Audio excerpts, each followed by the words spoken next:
apakah kemudian ada ancaman tersendiri bagi orang-orang yang suka mencari kesalahan orang lain, ya? Dan bagaimana sebetulnya urgensi adab terhadap ulama dan ahli ilmu itu sendiri, Ustaz? Ya, Masya Allah. Tentang apa tadi namanya, Ancaman, ya? ancaman dari orang-orang atau kepada orang-orang yang sering, entah itu mengolok-olok, ya, entah itu memfitnah, ya barangkali, dan yang lainnya. Termasuk di sini adalah mencari-cari kesalahan. Ya. Kalau kita bicara tentang secara umum saja, jangan kepada ulama dulu, ya. Fitnah, kemudian apa tadi mengolok-olok dan yang lainnya. Itu tentu jangankan kita bicara tentang syariat yang insya Allah saya semuanya juga paham, ya, bahwasannya itu adalah perbuatan yang tidak baik secara norma-norma, ya, kemanusiaan, yang mungkin secara sosial, ya. Orang ngejek gitu, ya, mana ada sih orang yang membenarkan orang yang mengejek gitu kan. Apalagi kalau kita bahasnya secara syariat. dalam hal apa namanya pandangan Islam ini, ya, itu adalah akhlak yang sangat buruk. Terlebih lagi kemudian kepada para ulama. Nah, tapi anak ingin fokus di sini tentang tajassus, ya, bahasanya adalah mencari-cari kesalahan, ya. Kalau fitnah, tuduhan segala macam itu sudah apa istilahnya, sudah valid, ya, dipandang oleh manusia itu sebuah kejelekan dan tidak dibenarkan sama sekali. Nah, tentang tajassus, ya, bahasanya ini tajassus atau mencari-cari kesalahan, terlebih lagi adalah para ulama. Maka yang pertama perlu kita pahami adalah, ya, bahwa Allah Subhanahu wa taala telah mewanti-wanti, ya, dalam Al-Qur'an tentang tajassus ini, ya.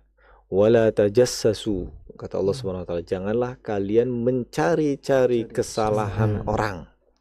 Wala yaghtab ba'dukum ba'dha, ya, jangan menggibah, menggunjing antara kalian dengan yang lainnya.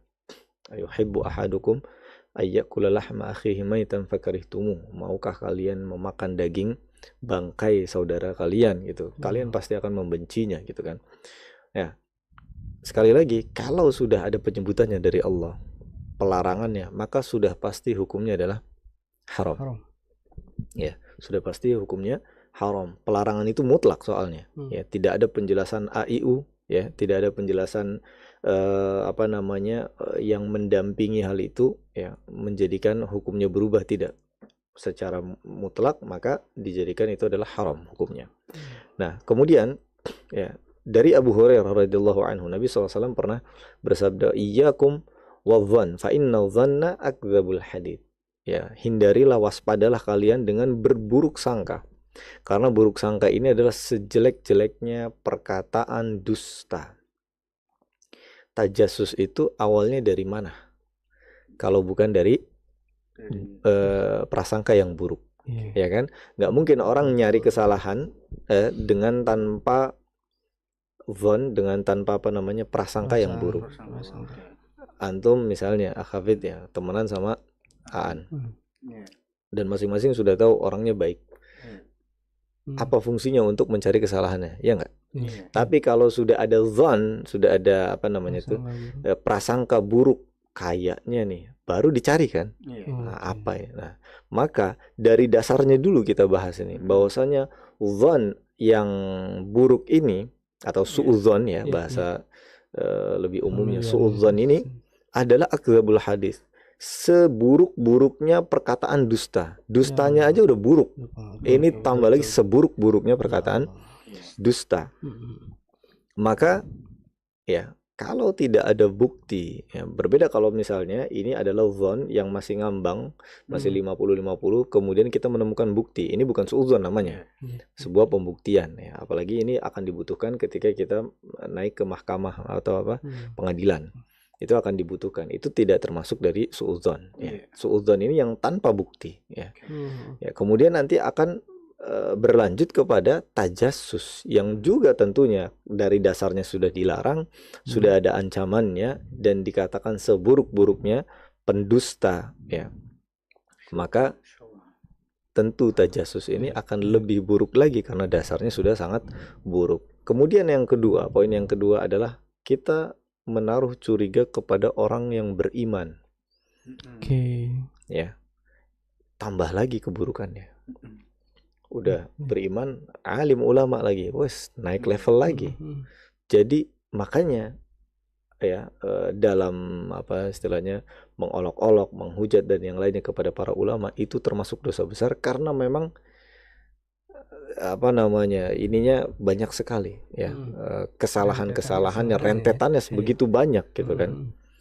Ya, Allah Subhanahu wa taala juga ya berfirman tadi kan sudah kita sampaikan, ya ayyuhalladzina amanu ijtanibu katsiran minadh-dhann inna ba'dadh-dhanni itsm wa la tajassasu. Janganlah kalian ya mencari-cari keburukan orang.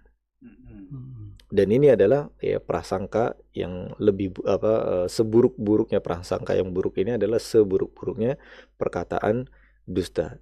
Dan apa kemudian akibatnya ketika kita berbuat tajassus ini?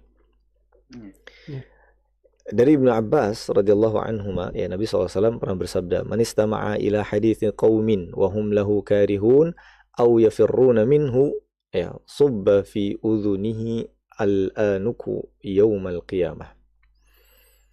Barang siapa yang menguping omongan orang lain sedangkan mereka tidak suka jika didengarkan kepada selain mereka, berarti ngomongin keburukan orang gitu kan ya, yang tidak disukainya, maka pada telinganya akan dituangkan cairan tembaga di hari kiamat. Sudah ada ancamannya. Itu baru yang dengerin, belum yang menggunjingnya, belum yang kalau istilahnya orang gosip tuh menikmati gosipnya, mencela-celanya. Jadi sekali lagi, makanya dikategorikan sebagai oleh para ulama dikategorikan sebagai dosa besar karena berlipat-lipat, banyak banget ancamannya itu. Dan ini hadis Rasul Shallallahu Alaihi Wasallam. Artinya kalau sudah disebutkan ancamannya sekali lagi itu termasuk dari dosa besar. Ya. Baru yang ngupingnya, belum yang menikmatinya, belum yang ngomonginnya dan lain-lain. Dengan sengaja gitu. Dengan sengaja yang nguping, maksudnya mau mendengarkan ininya gitu kan. Apa namanya? Cemoohannya, caciannya dan yang lainnya. Ya. Maka sebenarnya ya seharusnya kita bagi seorang mukmin introspeksi diri aja. Daripada ngurusin orang lain, daripada mencari-cari kesalahan, apalagi ini ulama. Ya. Maka fokuslah kepada aib sendiri yang belum kita perbaiki. Kita muhasabah diri kita, ya. Ngapain ngurusin ya orang lain yang terlebih lagi mereka adalah jauh di atas kita, ya.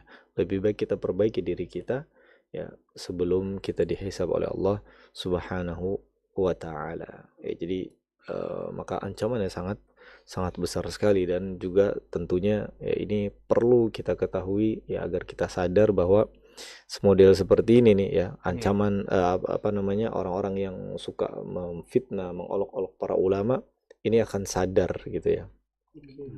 Dan tadi lanjutan pertanyaan apa urgensinya dari terhadap adab terhadap alim ulama ya, maka tentu ya di antara yang perlu kita ketahui adalah keberkahan yang tidak akan muncul ya ketika kita tidak menghormati para ulama kita. Dan keberkahan itu adalah hal yang paling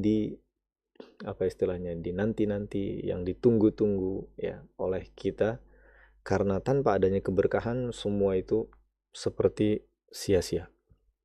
Anak kasih contoh misalnya tentang harta, misalnya nafkah kita punya uang berapapun digaji, kalau tidak berkah nggak kerasa uangnya. Kayak kalau kita ngerasa kok kayaknya gaji ini udah masih pertengahan bulan udah habis aja, ya kita perlu introspeksi, berkah nggak nih gitu. Terlebih lagi tentang ilmu yang di awal tadi kita sudah katakan, ilmu ini lebih penting bahkan daripada makan dan minumnya kita.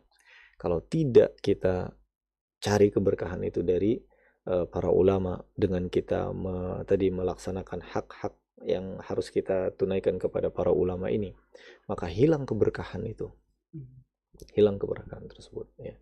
Makanya banyak orang yang ya mohon maaf ini sebuah fenomena yang menurut kita miris juga, tapi mudah-mudahan bisa kita perbaiki di zaman kita ini. Banyak ya dari di antara santri-santri mungkin ataupun murid-murid ya, siswa dan yang lainnya, mereka tidak menghormati, tidak memperhatikan adab-adab mereka kepada guru mereka ya. Guru nih, belum para ulama. Yang akhirnya berujung kepada tidak ada keberkahan pada diri mereka. Keluar nggak jadi apa-apa. Iya kan? Pinter enggak, akhlaknya segitu-gitunya ya. Padahal mungkin dia 6 tahun, 7 tahun, 8 tahun di pesantren. Nauzubillah min dzalik ya. Allah musta'an ya. Di antaranya yang perlu kita koreksi adalah itu tadi. Ya, karena kita tidak beradab, tidak memuliakan para ulama, ya, tidak memuliakan para ahli ilmu, maka hilanglah keberkahan dari diri kita ya, maupun lingkungan kita. Ya. Demikian barangkali yang bisa disampaikan dari pertanyaan tentang urgensi tersebut. Allahu a'lam bishawab.